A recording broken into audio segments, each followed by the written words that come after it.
Hi dears, and welcome to Mars Musings for this week, and a topic that really comes up around this time of the year, and it's been coming up with several of the coaching clients, is this kind of year-end family time and reunions. And for some people this is a beautiful time. You get to celebrate with people of your family, members, friends that you haven't seen in a long time, and for others it might be a bit of a difficult time of the year, where either you don't have family or maybe you're coming from separated families. Some patterns are coming up, and so I really wanted to address this on both ends of the spectrum, and just saying that, in either way, celebration, end of the year, whatever else it is, can be a time that brings up a lot of things, positive or negative, without wanting to use those two parts of the spectrum in that way.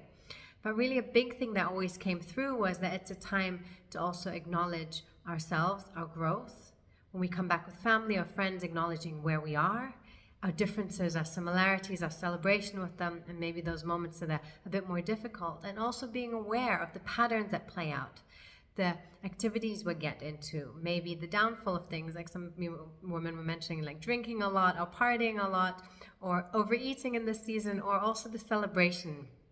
A big one that really comes up for me a lot of the times is, and that I really want to address here, the growth.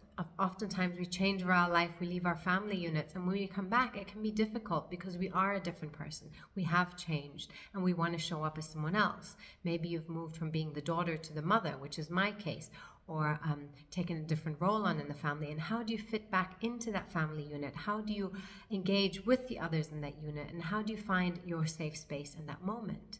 You don't want to, of course, fall back into old patterns of pleasing or being someone else, and also still showing up in your fullness and authenticity.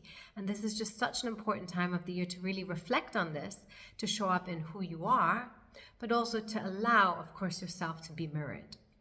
I had a spiritual teacher who once said, if you think you are enlightened, go spend 2 weeks with your family and then see where you're at. And this was always a joke we had, but in that way, it's really a reflection also back to us. How do we engage with people in new ways? How do we avoid old patterns, or maybe arguments or mistakes? Or how do we really just show up in authentic versions more and more in our lives, and also detaching from the old roles of who we used to be and who we want to be and who we want to show up as in our lives and what we're bringing to the world. So this time of the year can, of course, like I said, be one of celebration, of joy, and also bring up a lot of these patterns that are just for us to have awareness around when we engage in them and show up in those situations. So I'm inviting you maybe to take a moment to reflect on this, to see what is coming up for you as you enter this year end. If it is being with family and friends, or maybe being alone, or finding other situations, seeing what is coming up around it, and how can you hold your best version within this, opening up to learning from the situation, in the situation, and using it as a mirror, a place to play with, a place to really authentically show up and see, maybe I've grown over the year, maybe I've changed over this time, and how can I also engage maybe in difficult topics, situations, or for example, not wanting to drink or parties in a different way that is authentically you and that feels right to you at this time of the year.